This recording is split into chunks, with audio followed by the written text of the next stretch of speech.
भी चौधरी साहब मेरा ख्याल है आखिरी वक्त पे फिर कोशिश करेंगे कि कुछ हमें अकोमोडेट कर लें।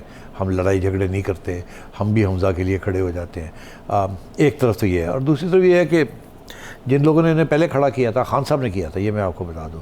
खान साहब ने पैसों का भी शायद इंतज़ाम किया था और खान साहब ने ही इनको तैयार किया था, और शायद कोई और लोग भी थे, मगर मैं समझता हूँ इससे ज़्यादा मुझे बात करनी आप कवर कर गए सिटी कवर कर गया हूँ, मगर इशारा जो करना था मैंने कर दिया है। जो समझने वाले हैं वो समझ जाएंगे। हाँ, पैसे कौन देता है, कहाँ से आते हैं, इशारे कहाँ से। और आजकल क्योंकि जो न्यूट्रल लोग हैं वो तो अपने पैसे कभी नहीं देते, वो तो दिलवाते हैं। आजकल तो वो भी नहीं कर रहे, तो फिर कहीं और से ही हो रहा होगा, तो अब छोड़ देना। गलत सिग्नल कैच कर लिया, ये हमने प्रोग्राम में कहा था। लेकिन सिटी साहब स्पीकरशिप बचा लेंगे?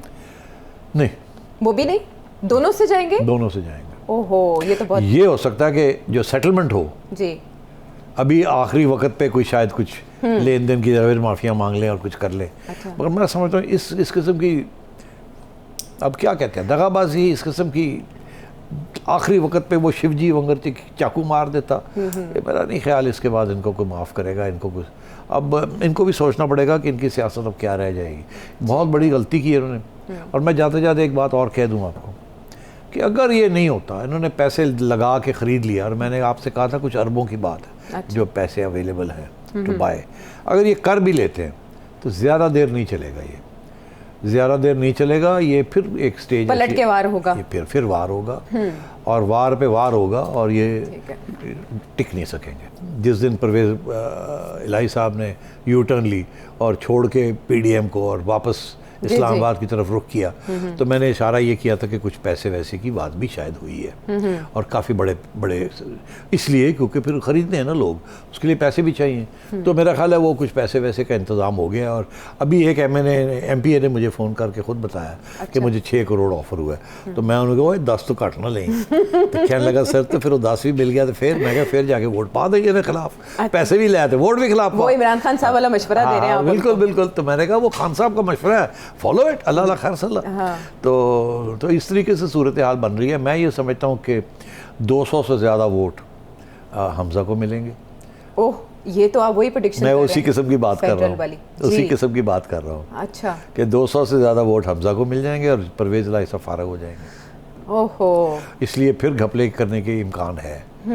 और मैं आपको बता दूं, डिप्टी स्पीकर साहब जो मज़ारी साहब हैं, वो बड़े इंडिपेंडेंट किस्म के शख्स हैं। अभी भी आपको नज़र ही आ रहा है कि वो धमकियों में, उनको धमकी भी दी गई। उन्होंने खुद कहा है कि मैं NIG को जाके कंप्लेन किया कि मुझे धमकी दे रहे हैं ये लोग। तो वो डटे हुए मज़ारी है, मज़ारी ट्राइब है, तकड़े लोग होते हैं, ये इतनी जल्दी धमकियाँ प्रेशर में नहीं आते। और नौजवान हैं, और वो बड़े आइडियलिस्टिक किस्म के हैं, PTI के हैं, मगर उन्हें सब समझ आ गई ये गेम क्या है और क्या नहीं। और वो अपना एक इंडिपेंडेंट रोल अदा करेंगे as deputy speaker in charge of that session. क्योंकि परवेज़ इलाही साहब के ख़िलाफ़ vote of no confidence as speaker था, तो वो तो बह नहीं सकते। अब इलेक्शन के अंदर डिप्टी स्पीकर कंडक्ट करेगा, और परवेज़ इलाही साहब ने पहले 10 PTI के MNA MPs को सस्पेंड कर दिया जी, ये उन्होंने किया। और बड़े लोग परेशान थे कि हो अगर 200 भी है तो 10 सस्पेंड हो गए तो 190, तो 186 की गेम है, तो 4-5 इधर उधर हो गए तो और क्या होगा, या ख़रीद लें तो फिर क्या होगा। तो मैं आपसे आज ऑन रिकॉर्ड ये कह रहा हूँ कि लाइकलीहुड क्या है। लाइकलीहुड ये है कि होगा क्या, मुमकिन क्या है। मुमकिन ये है कि डिप्टी स्पीकर साहब सबसे पहला ऑर्डर जो है वो ये पास करेंगे कि किसी को सस्पेंड आपने किया या नहीं किया, उनको इजाज़त होनी चाहिए, और मैं इजाज़त दे रहा हूँ कि वो असेंबली में आएँ और अपना वोट कास्ट करें। वोट से महरूम हम किसी को नहीं कर सकते। सस्पेंड भी कर दें, डी-सीट कर दें, जो मर्जी कर दें, आप ये कर नहीं सकते। इसलिए उनको इजाज़त दी जाए और वो आए और वोट डालें। अच्छा। फिर उसके ऊपर या तो वो वोट डाल देंगे, या फिर शोर शराबा होगा और वो कहेंगे नहीं जी नहीं, इसको चैलेंज करते हैं डिप्टी स्पीकर की रूलिंग को। डिप्टी स्पीकर की रूलिंग प्रोसीजर के तहत नहीं चैलेंज हो सकती।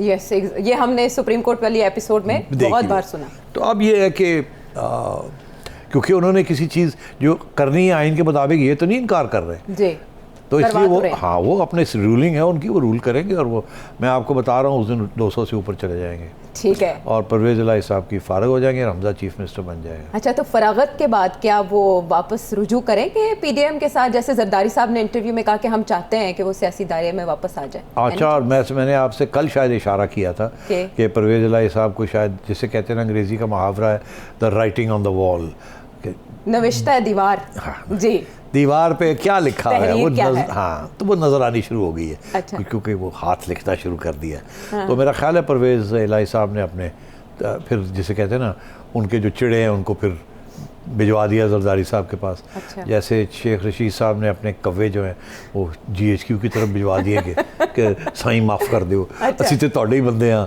ਅਸੀਂ थोड़े ਜਿਹੇ ਵੱਧ गए साथ and so on. So misunderstanding हो गई सी या शायद हमें गलत इन्फॉर्मेशन मिली वगैरह।